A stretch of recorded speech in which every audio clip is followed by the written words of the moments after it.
This is the current federal tax developments for the week of October the 21st, 2024. Current federal tax developments are brought to you by Kaplan Financial Education and by your state Society of CPAs. I'm Ed Zollers, returning after a couple weeks off to kind of work my way through what's happening here at the end of tax season. So we're now done with the individual filing season, so it's time to take a look at some of the things that have happened recently here in taxes. And first, we're going to look at an S corporation situation that was creative, at least, in finding multiple ways to have terminated their S status. Well, they only really terminated it once, but had that one not happened, they had backups that would have terminated it. So we find them going back and asking the IRS to essentially rule their first termination was inadvertent, and then all the successive ones that would immediately become terminating events became inadvertent as well. Please give us this ruling. And the IRS agreed, obviously, after having been paid for that amount, for that work. We have an IRS notice that ruled that the agency will treat condoms as medical expenses for tax purposes. That will be on Schedule A, plus for things like FSAs, etc. HSAs will be allowed to reimburse those items. Also related, the IRS added a list of items, which will, as we'll discover, include the condoms as items of preventive care that an HDHP, high deductible health plan, can pay without the insured having met the annual deductible for the plan, in essence, so they can provide that benefit and not lose their status as a high deductible health plan. The IRS also opened up PTIN registration last week on Thursday, so we'll talk about that. And finally, the Jarretts are returning to court. Yes, the staking challenge that went out with a whimper back in 2023 is now coming back again to court, again to the same court in Tennessee, so we'll see how it turns out this time. And we'll go back over the history of that case, why there's litigation, why the prior case that the Jarretts effectively won was not one they were happy with winning, and why they're back in court again trying the same routine. And we'll see how it goes this time. Let's start out with the private letter ruling 2024-42002, issued on October the 18th. This private letter ruling is a request for treatment of inadvertent terminations, or at least labeling various events as inadvertent terminations of an S corporation status. This corporation managed to creatively find a way to terminate their status multiple ways. And again, it's one of those cases where, as often happens, we have taxpayers who don't understand the rules for S corporations and the fact that you are very handcuffed in what type of shareholders you can have. And while we don't know all the history of this, because the PLR doesn't have to really tell us why they did the things they did, it has all the earmarks of one of these sort of, well, I was on TikTok and they said do this, and so they followed all this advice. They read the infamous doing one's own research, which went badly. But anyway, they got really creative. They combined a lot of things that you'll find discussed on various, tax social media, influencers giving that information. And unfortunately, even if those influencers were correct, were actually got things right, the taxpayers clearly didn't understand you can't mix and match, which is what they did. In this case, there were a number of errors. So we have an S corporation that started out owned by a husband and wife. This is nice and simple. Now, whether they should have had an S corporation is a whole nother discussion, which again, we don't know the facts. But anyway, they have an S corporation. For some reason, they decided they would convert their S corporation to a limited partnership, which would consist of a general partner that was an LLC owned by the husband and wife as community property, and a limited partners that were the husband and wife, each of which had, most of the shares of the S corporation. Now, as you might guess, there's a problem here. That wasn't an LLC electing S status. That was a limited partnership. And while the LLC that was the general partner of the limited partnership, that was okay because they were in a community property state, so they're covered by Revenue Procedure 2002-69, which would allow them to treat that as disregarded. So in essence, that LLC could hold the S shares, as could each of the other two, individuals. And in theory, they could all be considered a massive disregarded entity. But that's not exactly how they did it, though they did treat the limited partnership as disregarded, at least in the start. Now, as I said, the problem became, now a few years down the line, so first, we've lost our S status because we have more than one class of stock, right? In essence, the general partner and limited partners had different rights, different amounts, different issues, just total mess. So according to the agreement, there were different rights, etc., and many of which would affect distributions and liquidation. So that blew the S election. But then next up, the general partners, the LLC, initially filed as, treated as disregarded. But eventually down the line, they decided to treat that as a partnership and file a 1065. Now, if the limited partnership formation had not terminated their S election, this would have terminated it, because a partnership cannot own S shares. That's not an allowed shareholder. So now we got what would be a terminating event, except we'd already terminated the S corp. That was our terminating event number 2. Next up, we, in essence, lost the ability to go back on that one and to at least get back to a disregarded entity because the wife died. And as soon as she died, this is one of the problems with the husband-wife LLC. When she dies, her undivided 50% interest in the LLC, general partner, went into her estate. That meant we did have 2 shareholders or 2 members in the LLC. That created a partnership. So if we hadn't made the first 2 errors, we would suddenly have a partnership as an interest holder or a shareholder, which would terminate the S election. Now, this mistake we've seen before. Please remember, if you've got an entity that's disregarded now, but at the death of the individual, some or all of that interest gets transferred in different directions, you can quickly end up with a partnership.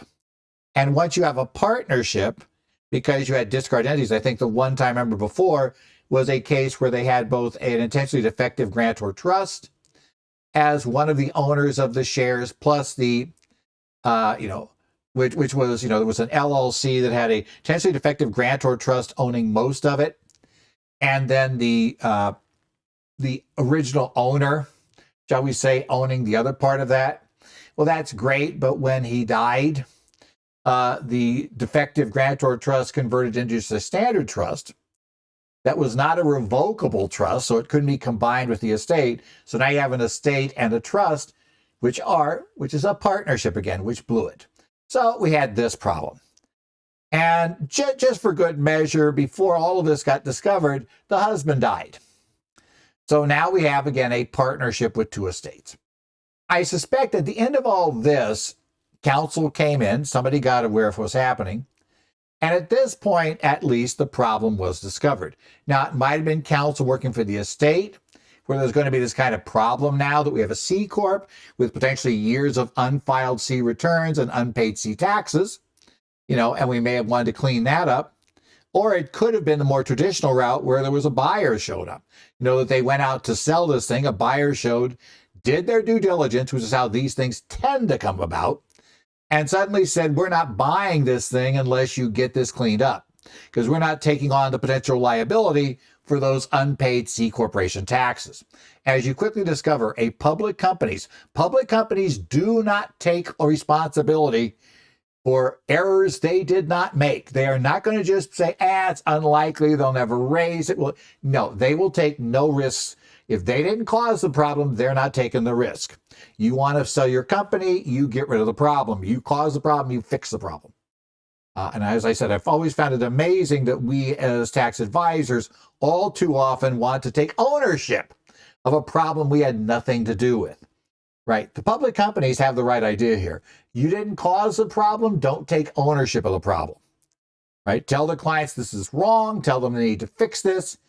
And if they don't fix it, then probably disengage, because you really can't keep doing S returns when you're aware we don't have an S corp.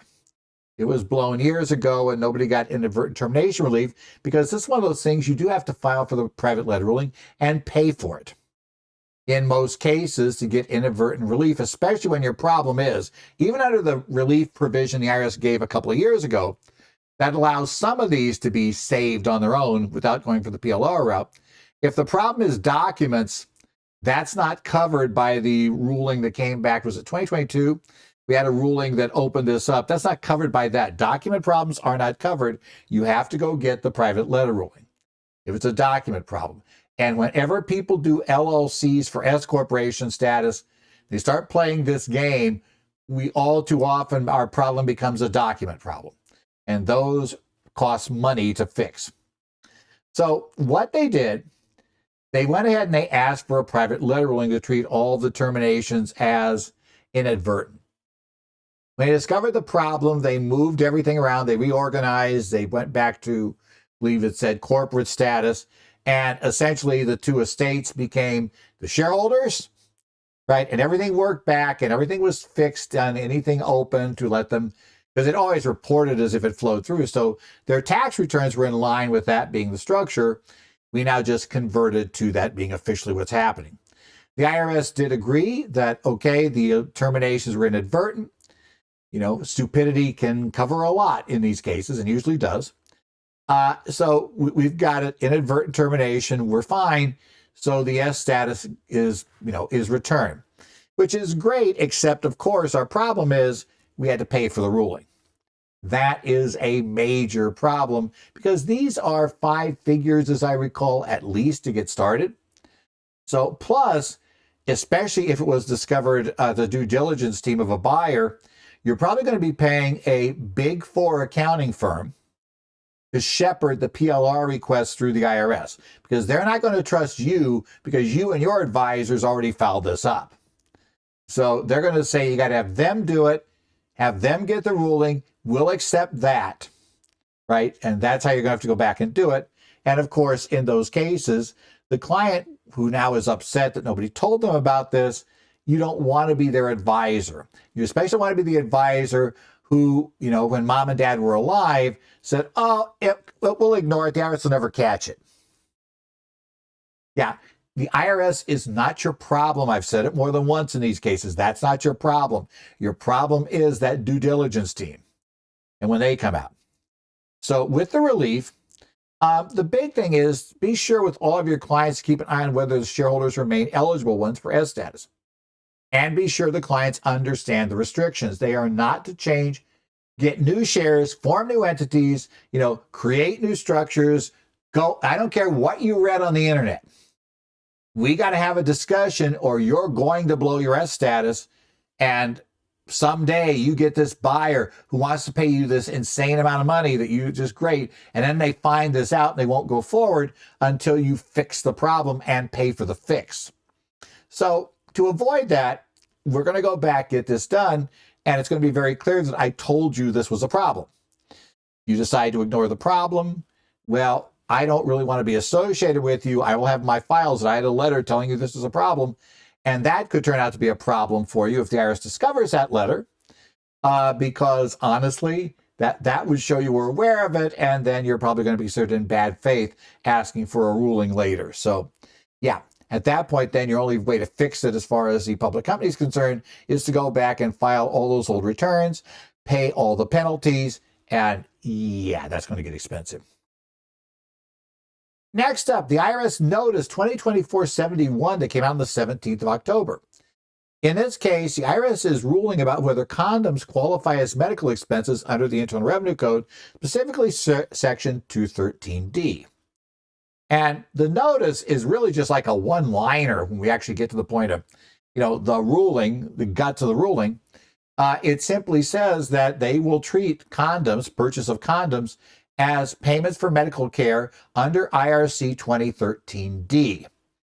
Now, initially, that just says we could put it on Schedule A of Form 1040, which, given the 7.5% rule for deducting medical expenses got to be in excess of 7.5% of your AGI, and the fact you got to be able to itemize, which the vast majority of taxpayers don't, that wouldn't be terribly helpful for most people, except this opens the door to have payments for these condoms reimbursed by flexible spending accounts with their employer if they have one of those, a health savings account. If they have funded one of those, they could pay for them out of there. MSAs, if they still got an old Arch or MSA, and any of those still around, it would work for that. As it would for a health reimbursement arrangement, where an employer medical reimbursement program is what we used to call them in the old days before, back, I believe it was in the George W. Bush administration. They wanted a catchy acronym, so that's how we got HRAs. Before that, never been referred to by that term. It's simply the medical reimbursement program. All of those can reimburse these. And again, in all those cases, it's not going to disqualify your cafeteria plan. It's not going to be taxable HSA or MSA distribution, and it won't be taxable to the employee for payments under an HRA because it would be for medical care. Now, they put this out on the same date they put out another notice because they're going to pick up the condoms as medical expense routine again. But this time, we're looking at a ruling, in this case, Notice 2024-75, which came out on the same date as the prior notice, where we're going to be looking at whether health or high deductible health plans are, what items are considered preventive care, right? Because normally a high deductible health plan can pay nothing towards your medical care until you have met your annual deductible limits for your plan.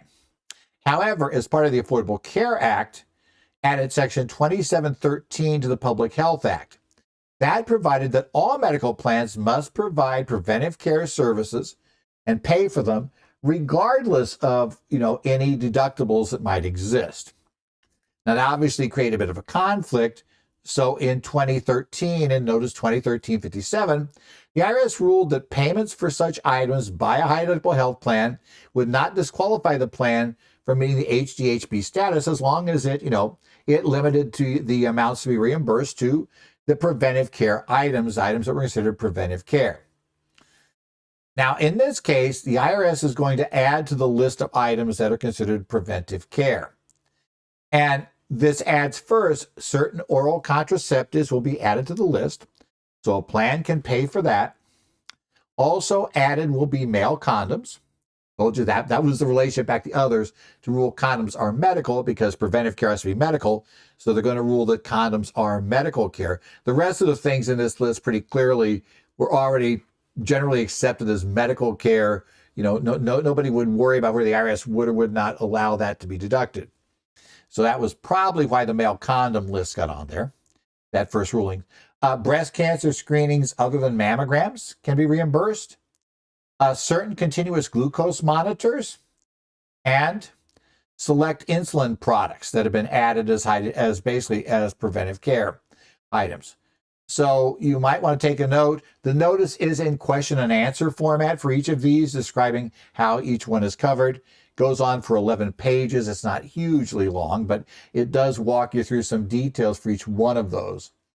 So again, high deductible health plans can add those. We'll see if those show up in plans, coming up now, because obviously prior to this ruling, presumably a lot of plans didn't cover those things because they didn't think they were preventive care. They thought they would cause problems from the tax standpoint.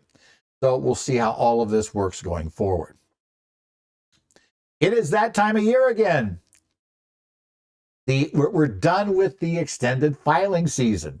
So 2 days after the filing season ended, the IRS opened up the PTIN system for renewals for 2025. So you can go in now and you can get your renewal placed, for your PTINs and get all of that taken care of. You can also file new applications for PTINs. So if you're entering the practice of tax return preparation, you're going to need a PTIN, so you can go apply now for 25 if you're going to be starting in 2025. Remember, all tax preparers must have a PTIN in order to prepare federal income tax returns. That is a requirement, right?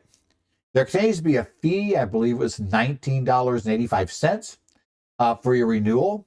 So you will have to be ready to pay for that before your renewal will be considered finally processed.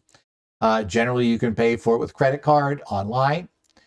So that's usually how you do it. In fact, the entire process is completed online. So it should work fine for you in that standpoint. So just remember, we're now there. I always go ahead and do this as early as possible, just because it's one of those things, if you put it off, you're going to forget it. And then when you forget it, you're going to suddenly wake up on December 31st and go, uh-oh, I should have done something. And yeah, it's like, yeah, you should have gotten a PTIN. And you also want to make sure the rest of your office is aware that they need to renew their PTINs as well, and that is now open. Finally, returning to court are the Jarretts. This is a court petition, a complaint, filed in the new case of Jarrett versus United States. It's like Jarrett 2. This again is a case being filed in the Eastern District of Tennessee. It's docket number 324-CV-10209. The petition was filed on October the 10th.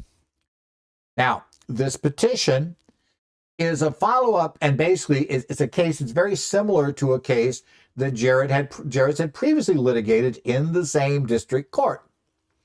They had previously filed a suit for refund for taxes paid for staking earnings from holding cryptocurrency.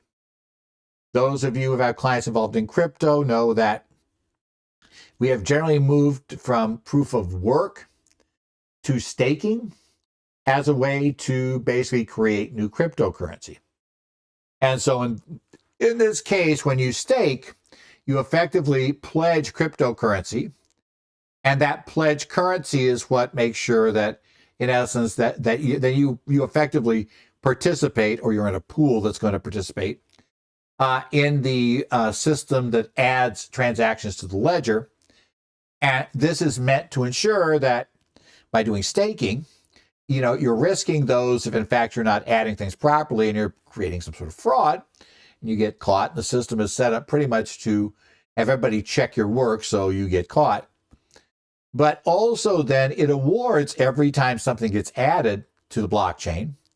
It will award cryptocurrency for that. So you'll earn some currency. And the point of this is to essentially pay to get the blockchain updated. And there are a lot of pools. I mean, it's random who gets chosen, but it's based on how much you pledge. So effectively, this is where some of the crypto accounts will look like you've got some sort of interest rate going, etc. It's basically staking, you get paid out in crypto. Now, the Jarretts had previously filed a return, paid tax on their staking income, filed a claim for refund with the IRS. The IRS had disallowed their claim, which actually from the Jarretts' perspective was good news. This is trying to get a test case. That's why it's a little backwards. However, the IRS counsel's office, basically, who were referred the case, the government figured out quickly why this case was being brought. They wanted to go to court and get a ruling that said that staking income was not taxable. That was their position. And the government didn't want a court ruling that quickly because the service had not yet officially published a position on the matter. So what they did was they essentially paid the Jarretts exactly what they requested in what turned out to be a successful attempt to moot the case. Now, that's a problem because, as I said, the Jarretts weren't really after that refund. The refund in question, if I remember the first one, was like less than $200. This is not good. There is no way a $200 refund would ever pay for the legal fees of filing a U.S. District Court case, right? So the point of this was not the refund. The point of this was to try to get an opinion. And as you might guess, the Jarretts were not thrilled when the government appeared to have just said, you can't get an opinion, we just paid you off. We paid it out. So the Jarretts were unhappy about this, but both the trial court and the essentially Sixth Circuit Court of Appeals ruled that, sorry, what the law says is when you go to court, you can sue the IRS for a refund. And what you have a right to do is be paid the refund. That is essentially what the relief that you're allowed to get is get your refund. That's the relief you had asked for. Having been given that relief by the government, even if you didn't want it, you didn't cash the check, you didn't want to go that route, you want to go to trial. No, sorry, the case is mooted. You can't force somebody to go to court with you if they, when you ask for damages and they simply pay them whatever you ask for, you can't really force them to go to court, because you were given all the relief you'd asked for. Okay. Now, following that being decided, actually slightly before the district court ruled and said, yep, it got thrown out, the IRS did finally issue Revenue Ruling 23-14. That ruling formally held that such payments are income. Okay. Now we're back. The Jarretts now are returning to court, right? They have again requested a refund. They again had the 1040X refund declined by the IRS, which is probably normal because with that Rev ruling out there, they're not going to go against that at basically there's nobody processing 1040Xs that's going to go against that position. So it's there. So now the Jarretts are looking to go back to court. And again, the whole purpose of this case is to try and get a formal court ruling. And they probably don't care much about what the district court in Tennessee says, except they expect that if the court rules against them, which they probably would prefer, because in many ways that gives them control to go to the Court of Appeals, or rules for them, they hope the IRS appeals the case. And then they want to try to get basically a Court of Appeals to rule on this issue as to whether staking income is or is not taxable income under the Internal Revenue Code. And to try to keep the government from doing again what it did last time, which is simply send them a $200 check. Now the Jarretts have added to their arguments that they need, because the court didn't mention that, so the court's in mooting, that it was speculation by them that they'd be damaged by the IRS continuing to deny their claim. So now the IRS has denied it again. Now they're saying we've been damaged. So even if the IRS now says, okay, here's your check, we should be able to go to court and keep the IRS from continually denying our refund claims. So we'll need to keep an eye on this thing and see how the case moves forward. I don't know the Jarretts are going to do, we'll see what happens here. If I had to guess, I'm going to say probably because of Section 61. I suspect it will be counted as income. Unlike when we're talking about, previously, we're talking about, when you show work performed, that at least you might have a better argument that you're manufacturing the coin. I still think that that's a strained view, but at least there you were doing something. Burning a lot of electric power, right? Did a lot of that stuff. With staking, you just simply put your stuff there. And you're just sitting back waiting for you eventually to win, to be the one to solve, for your group solves the problem, and you'll get your interest off of that. So we'll have to see how the case moves going forward. This is being financed, I believe, by the Tezos, basically coin group, the one that backs that. So that's where this has come from. We'll just have to see how it works. If you have clients who have staking, though, you might want to keep your eye on this. If you're really an optimist, maybe even think that this will finally get to trial, maybe even get you in a position where you could file a claim for refund on your staking income. If so, fine, think about doing it. I don't know they get that excited at this point. I guess if you had a big number, you might as well, see if this case finally gets picked up. But otherwise, yeah, that's it. The catch with protective refund is you probably get the IRS to wait for this case to get solved. But if you just file a refund claim now and say it's vaguely protective in case anybody ever wins, the service has a pure right to just disallow it. And then you would have to be the one to go to court and win your case. At least if you don't get a case in 2 years. That enables you to then say, hey, we get our money back, right? In essence, because that's your time frame after the IRS formally denies your claim, you have 2 years to file in court. And that, by the way, and that clock only stops if you can get the IRS to agree to have the clock stop. You and the IRS must formally agree just to toll the statute. And so you're probably not going to get that. They would just disallow and send it back. But you might be able to tie it to Jarrett, or you might be able, especially if Jarrett goes to the Sixth Circuit. But that's kind of our status. Otherwise, this has been the current federal tax developments for this week. Next week could get interesting because I've got a weird schedule. in terms of going places. And I am going to be out of town talking to a firm or doing a session, live in-person session with a firm this week. That's become a rarity. I was talking with another CP instructor at Arizona's tax conference this week, and we both mentioned how, yeah, we just don't, our travel has gone down very, very dramatically. We usually are talking to a camera in our office these days, but I do have an actual live in-person session. It's across the country, so it takes me quite a while to get there. But I'll have that, and I have some more travel next week to deal with a couple of things. And I do have a couple of things. Let's see, I've got one tomorrow, it'll be Monday, which could be today when you're listening to this, that I'm going to be doing for Cal CPA.